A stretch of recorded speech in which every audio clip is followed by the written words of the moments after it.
ఆహా, మీరు ఇక్కడ పెళ్లి చేసుకున్నారా? గణేష్ అనే మహేష్ వాళ్ళ బామర్ది వాళ్ళు. Okay okay okay okay. వెళ్ళారా మరి మధ్య అక్కడికి? వెళ్ళలేదా?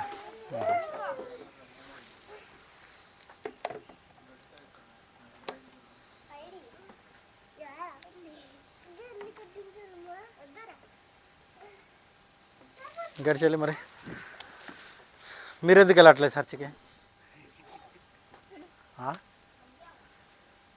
మరి మీ మరదలు వెళ్ళిపోయి నమ్ముకుంది అక్కడ, మీరు ఎందుకు నమ్ముకోవట్లేదు? ఏదైనా కారణం ఉందా? ఏంటి? ఏదో కారణం ఉంటుంది కదా. మీ ఆయన వద్దన్నాడా, లేకపోతే అత్తోళ్ళ? ఏమ్మా రా, ఇలా రా, ఇలా రా, కిందకి రా, ఒక 2 మాటలు చెప్పేసి వెళ్తాం. అంటే మేము మహేష్ వాళ్ళు అదే నాన్న వాళ్ళ ఇంటికి బాగా వెళ్తాం, బాగా తెలుసు అనమాట. అంటే అలాగని చెప్పగానే వెళ్దామన్నాను, అందుకని వచ్చామన్నమాట. సరే, మరి దేవుణ్ణి మేము ఎందుకు నమ్మామనేసి అంటే, ఒకప్పుడు అదే ఇప్పుడు నాన్న వాళ్ళు ఎందుకు నమ్మారు అన్నది మేము తెలియజేస్తాను. వింతా కదా 2 మాటలు విను. అంటే ఎప్పుడైనా తెలియని విషయాలు ఉన్నాయనుకో, తెలుసుకోవడం మంచిది, అంతే కదా. తెలియని విషయాలు తెలియనట్టు ఉండిపోయాయి అనుకో, అది మన జీవితానికి అనార్థం వస్తుంది. ఇప్పుడు హాస్పిటల్స్ ఉన్నాయి కదా చెల్లె. అరే గుండు, కాముగుండు కాముగుండు, ఇదిగో నాన్న లాంటి వెళ్ళి ఇదిగో నాన్న. ఇప్పుడు హాస్పిటల్స్ ఉన్నాయి, ఒకప్పుడు హాస్పిటల్స్ ఉండేవా మన ఏజెన్సీలో కదా. ఇప్పుడు ఖచ్చితంగా పోలీసు కలు వేసుకోమంటే పోలీసు కలు వేసుకోవాలి, అనారోగ్యం అయితే హాస్పిటల్కి వెళ్తే హాస్పిటల్కి వెళ్ళాలి. అంటే కాలాన్ని బట్టి మనం మార్చుకుంటాం, అంతే కదా. కాలాన్ని బట్టి మార్చుకుంటాం. అలాగని దేవుడు కాలాన్ని బట్టి మారేవాడు కాదు. ఇప్పుడు నీ దృష్టిలో దేవుడు అంటే నీ భాషలో ఏది చెప్పు? మామూలుగా మనం దేవుడు అంటే మనం ఎలా ఆలోచిస్తాం చెప్పు? ఇప్పుడు ఈ కూర్చుంది చెల్లె, ఎవరో తయారు చేసింది కదా. మంచం ఉంది, ఎవరో తయారు చేసింది కదా. నీ బట్టలు ఎవరో తయారు చేసింది కదా. నువ్వు గాజులు, నువ్వు వేసుకున్న దండి, పూసలు, ముక్కు పుడక, ప్రతి చెవులు కట్టుకునేది, ప్రతిదీ ఎవరో ఒక మనిషి ఖచ్చితంగా తయారు చేసినాడు కాదా? ఖచ్చితంగా కదా. అంటే ఒక వస్తువు వెనకాల ప్రతి దానికి ఎవరైనా వ్యక్తి ఉంటారా? మన పెంకు కావచ్చు, లేకపోతే మన ఇల్లు కావచ్చు. ఈ ఇల్లు ఎవరిదంటే, నీ పేరేం పేరమ్మా? బేబీ కుమార్. బేబీ వాళ్ళ ఇంటి అంటాం, అంతే కదా. ఎందుకంటే మీరు కట్టుకున్నారు కాబట్టి, మీ కష్టార్జితంలో జీవిస్తున్నారు కాబట్టి అది మా ఇల్లు అంటే ఒప్పుకుంటాం, అంతే కదా. ఎందుకంటే ఖచ్చితంగా దాని వెనకాల, ఆ ఇల్లు వెనకాల ఎవరున్నారు? నువ్వున్నావు కారణం, అంతే కదా. మరి మనం ఇంత అందంగా, ఇంత అద్భుతంగా, ఇంత శరీరం, ఇంత విలువైన శరీరం మన చెయ్యిపోతే వస్తుందా? కాలిపోతే రాదు. సరే, అదే అన్నయ్య వస్తున్నారు కదా, అన్నయ్య వాళ్ళు బాగా పడిపోయారు కింద, పడిపోతే కాలు ఇరిగిపోయింది. మరి డాక్టర్ ఆఫీస్కి వెళ్ళినప్పుడు అతికేవచ్చు కదా. అదే కాలుకి ఎందుకు కట్టారంటే డాక్టర్లు కూడా ఇవ్వలేనిదన్నమాట, అంతేనా కదా. మరి ఎవరు చేసి ఉంటారు జల్లి? దాని అంతటా అదే జరుగుతుందని అంటే ఇలాగా.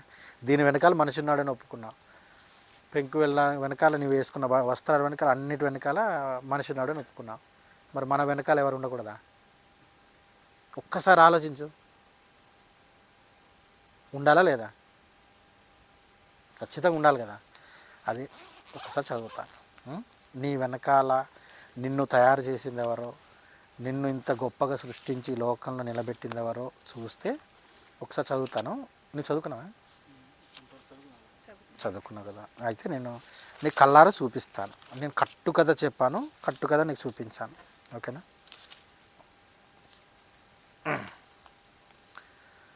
నిన్ను సృష్టించి, అంటే మనల్ని సృష్టించి, గర్భములో, తల్లి గర్భంలో నిన్ను నిర్మించి, అంటే మనల్ని నిర్మించట, నిర్మాణం అంటే కూడా చెప్తాను. నిన్ను నిర్మించి నీకు సహాయము చేయవాడైన యెహోవా ఇలాగ సెలవిచ్చుచున్నాడు. అంటే మన గర్భంలో దేవుడు సాయం ఉందా? ఇలా చెప్తాను. ఇప్పుడు ఈ కుర్చీకి కాళ్ళు అక్కడ కాకుండా ఇక్కడ పెడితే బాగున్నా? ఒకసారి ఊహించు, కూర్చోడానికి అవుతుందా? అంటే మనిషి ఒకటి ఆలోచించాడు, ఇది ఇలా ఉంటేనే మనిషికి ఉపయోగపడుతుంది, అంతే కదా. ఇప్పుడు అదే ఉదాహరణ మనకు అప్లికబుల్ చేసుకో, మనకు అప్లై చేసుకో. మన కాళ్ళు నెత్తి మీద ఉంటే బాగున్నా అంటే మన వెనకాల దేవుడు ఉన్నాడు. మన తల్లి గర్భంలో మనకు తయారు చేయడానికి దేవుడి మీద ఆధారపడి వచ్చిన వాళ్ళం మనం. ఇవన్నీ ఎవరి మీద ఆధారపడి వచ్చి? మన మీద, మనం తయారు చేస్తే వచ్చింది. కానీ మనం దేవుడు తయారు చేయగా మనం ఉన్న వాళ్ళం. నిర్మించడం అంటే ఏంటి చెప్పు? పెద్దదానికి నిర్మిస్తారా, చిన్నదానికి నిర్మిస్తారా? ఇది పెద్ద వస్తువు కాబట్టి నిర్మించాం, అంతే కదా. దీనికి ఒక ఆకారం ఉంది, దీనికి ఇక్కడ పువ్వులు ఉన్నాయి, దానికి చేతులు పెట్టుకున్న ఆకారం ఉంది. మరి మన వెనకాల చెయ్యి, ఆ చెయ్యికి మళ్ళీ మామూలు ఇక్కడ ఒక అతుకు, ఇక్కడ ఒక అతుకు, ఇక్కడ ఒక అతుకు. అది కాకుండా మళ్ళీ ఈ మధ్య కూడా వంగాల, ఇది పూర్తి వంగడానికి లేదు, ఇక్కడ అతుకు. మళ్ళీ అది కాకుండా ఇక్కడ ఒక అతుకు, ఇది కాకుండా మళ్ళీ ఇక్కడ ఒక అతుకు. మరి దీని వెనకాల మనం ఒకటి అతకాలంటే ఏం చేస్తాం జల్లి? మేకైనా కొట్టాలి, బిగించాలి, జరగాలి కదా. మరి శరీరానికి ఒక్కొక్క అతుకులు చేసుకుంటూ వచ్చాడు కదా దేవుడు. సరే మనిషే అనుకో, మనిషే అనుకుంటే నీకు పిల్లలు ఉన్నారమ్మా? ప్రజెంట్ పిల్లలు కదా. నీవు తల్లి గర్భం నుండి పుట్టిందనవు కదా. ఒకసారి ఆలోచించు, మన అమ్మ నాన్న గర్భంలో ఈ శరీర అవయవాలంతా మన తల్లిదండ్రులు అనుకుంటే మనం అలా కలిగితామా? అసలు అలాగని చెప్తే అది ఆ జ్ఞానమే అవుతుంది. ఎందుకంటే ఇది మనం ఒప్పుకుంటున్నాం ఒక వస్తువు రావడానికి మనిషి అని. ఇప్పుడైతే మిషన్లు పక్కన వదిలేయి, మనం ఎక్కడ తయారవుతామమ్మా? మిషన్ ధర తయారవుతున్నామా? ఒకే ఒక మిషన్, అది మీ గర్భమే కదా. మరి మనల్ని తయారు చేసే దేవుడు. అదే బైబిల్ చెప్తుంది స్పష్టంగా. మళ్ళీ ఒక మాట చూపించమంటా? ఒక మాట కాదు, ఆధారం నేను చూపించేది ఇంకొక మాట కూడా చూపిస్తాను.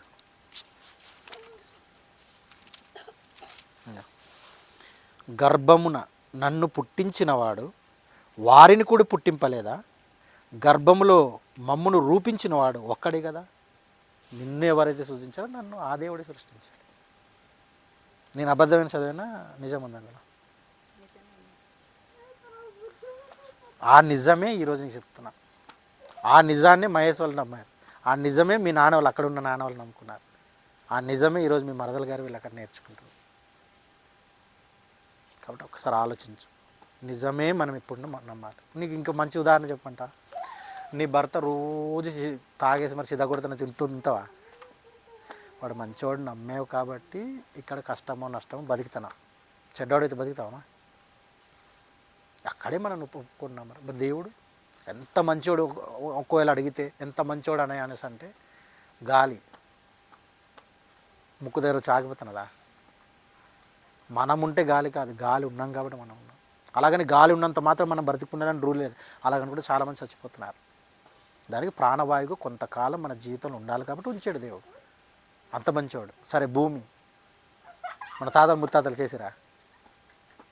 సరే అంత పెద్ద కొండలు ఎవరు చేశారు? ఇవన్నీ దేవుడు చేశాడు కదా. ఇంత పెద్ద ఆకాశం మనిషి చేశాడని ఎక్కడ ఆధారం చెప్పలేదు దేవుడు. కాబట్టి మనిషికి రుజువులు అవి, మనల్ని కూడా చేసింది దేవుడు కాబట్టి ఆయన అంగీకరించాలి. ఆయనే మళ్ళీ నువ్వు ఎందుకు అంగీకరించాలంటే నువ్వు అర్థంగా మళ్ళా చెప్తాను. నువ్వు పుట్టింటికి వెళ్ళిపోవచ్చు కదా, ఇక్కడ ఎందుకున్నావు? వాళ్ళు ఎక్కువ కాలం నీకు చూశారు కదా, ఒక 20 సంవత్సరాలు ఇక్కడ పంపించారు. ఎందుకు వచ్చావు? నీ భర్తతో జీవించాలని, బ్రతకాలని నమ్మేవు కాబట్టి. అదేనా? అది నమ్మకపోతే ఉంటావేటి? దేవుణ్ణి కూడా నమ్మి ఆయన దగ్గర స్టాండర్డ్ నిలబడాడు. నీ భర్తను ఎలాగైతే నమ్మేవో అలాగే నమ్ము. చాలా తేలిగా ఆలోచించడం దేవుడి గురించి.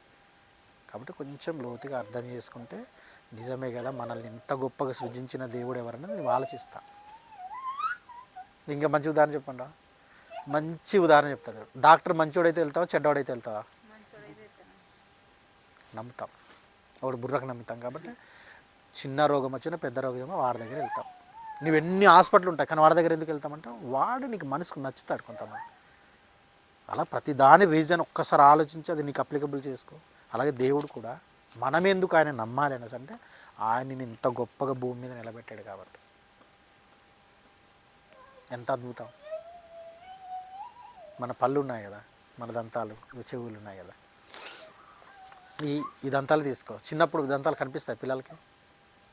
చిన్న పుట్టినప్పుడు ఉంటాయా? కానీ తర్వాత మాంసం ముద్ద నుండి బయటకు వస్తుంది. ఇప్పుడు మనం ఇలా కోసుకున్నాం అనుకో రక్తం వస్తుంది కదా, మరి దంతాలు వచ్చేటప్పుడు ఎందుకు రక్తం రాదు? పళ్ళు వచ్చేటప్పుడు ఒక గట్టి పదార్థం మెత్తని పదార్థం నుండి వస్తుంది కదా, ఎందుకు రావట్లేదు? దీని వెనకాల దేవుడు ఉండకూడదా? దేవుడు నిర్మాణం చేసి ఉంచాడు కాబట్టి మాంసం ముద్ద నుండి ఆ గట్టి పదార్థం రావాలి. సరే అదే పెదవుల లోపల కదా, మరి పెదవుల దగ్గర అలా రావచ్చు కదా. అంటే దేవుడు నిర్మాణం, మన వెనకాల దేవుడు అంత అద్భుతంగా తయారు చేశాడు మనల్ని. కన్ను, ముక్కు చూడవచ్చు కదా, దీనికి ఎందుకు ఆసక్తి ఇచ్చాడు? దేని పని దానికే.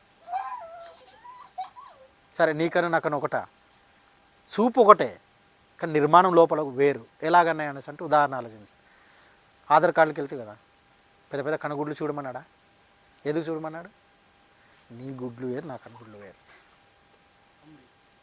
వేలు, మన వేలు ముద్ర వేస్తాం, దేనికి వేస్తాం? నీ వేలు ముద్ర వేలు, నా. ఎందుకు అంత డిఫరెంట్ చేయాలి దేవుడు? ఇంకా మంచి మంచి ఉదాహరణ చెప్పంట. మీ ఇంటికి కుక్కలు ఉన్నాయి మీ ఇంటికి? కుక్కలు మన ఇంటికి కుక్కలు పెంచుతున్నారా? ఉన్నాయి కదా. ఇప్పుడు అవే కుక్కలు రాత్రి నీవు వచ్చావు, బొగుస్తాయా? కొరికేస్తాయి, నీకు తోక ఒప్పుకొని వస్తాయి. అదే మేము వచ్చాం, ఏం చేస్తాయి? నీకు తెలియంది లేదు. ఉదాహరణ అర్థమైంది అనుకుంటాను. ఎందుకు అరిస్తే, ఎందుకు కొరగడం? నీ వాసన పసిగట్టేసే అవి. అంటే నీకున్న చెమట వాసన వేరు, మా చెమట వాసన వేరు, పసిగట్టేస్తాయి. నీకు మంచి ఉదాహరణ చెప్పంట. అదే ఉదాహరణ ఆలోచించు. దొంగతనం ఇంట్లో జరిగింది, మన ఇంట్లో పోలీసులు కంప్లైంట్ ఇస్తే అనుకో, మేమిద్దరు దొంగతనంగా వస్తే మీ ఇంట్లో దొంగతనం చేసి నేనే అనుకుందాం. కుక్క ఎవరి దగ్గరికి వెళ్ళి అరుస్తుంది? నా దగ్గర, ఆయన దగ్గర? నా దగ్గర. అంటే నా వాసన కుక్క. అదేంటంటే ఏ మనిషి వాసన ఆ మనిషిగా? ఒక్కసారి ఆలోచించు. అంటే మనిషి జీవితంలో ప్రతి దానికి సపరేట్ చేసి ఉంచాడు దేవుడు. దేవుడు ఎంత గొప్పడు ఆలోచించు. వాసన విషయంలో కూడా పట్టించుకున్నాడు. మరి మన బ్రతుకు కోసం ఎంత పట్టించుకుంటాడు చెప్పు?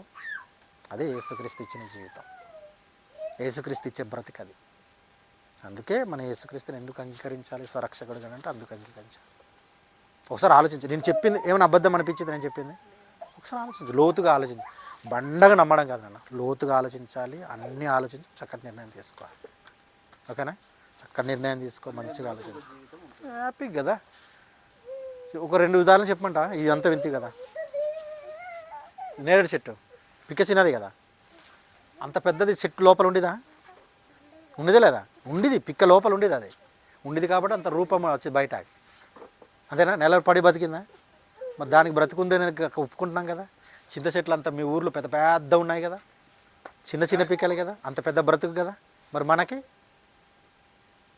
అదే యేసుక్రీస్తు చెప్పింది. మీకు జీవితం ఉంది, మీకు బ్రతుకుంది, మీకు ఇక్కడే ఇంత గొప్ప, ఈ చిన్న జీవితానికి ఇంత గొప్ప శరీరం ఇచ్చినప్పుడు మరి చచ్చిపోయిన తర్వాత మహాజీవితంకి వెళ్ళేటప్పుడు చిన్న బతికిస్తాడా? దాని ఇంకా గొప్ప బతికే కదా. అదే యేసుక్రీస్తు భూమి మీదకి వచ్చి చెప్పింది. అర్థమైందా? బాగా ఆలోచించుకొని చక్కగా నిర్ణయాన్ని తీసుకోండి. చెప్పు. లేకపోతే మా లాంటి వాళ్ళు ఎప్పుడు అన్నోళ్ళకి వచ్చినప్పుడు లేకపోతే చెప్పండి. ఒకసారి వినండి. ఫస్ట్ వినాలి మనం. ఎప్పుడు కూడా ఆలోచిస్తే మనకు అప్పుడు దాని గురించి మనకు అవగాహన కలుగుతుంది. ఒకే దారిలో మనం ఆలోచించకూడదు. ఆలోచిస్తే మనకు అర్థం కాదు. సరే నేను ఇప్పుడు దాకా చెప్పాను కదా, ఏ రోజు నువ్వు ఆలోచిస్తావా? సరే నీ భర్త కానీ లేకపోతే మన అత్తమామ కానీ ఎవరైనా మనతో మాట్లాడారా? అవి నాకు కూడా ఎప్పుడు తెలిసి, నేను చదువుకున్నాను, నాకు ఈ బైబిల్ పట్టేంత వరకు నాకు తెలియదు ఆ జ్ఞానం.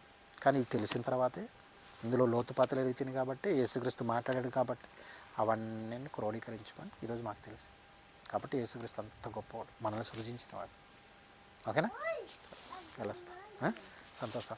మేము దూరమైన కాదు, మహేస్తాం వాళ్ళకి బాగా దగ్గర. ఎప్పుడు వచ్చినా పలకరించి. సరేనా? ఓకే.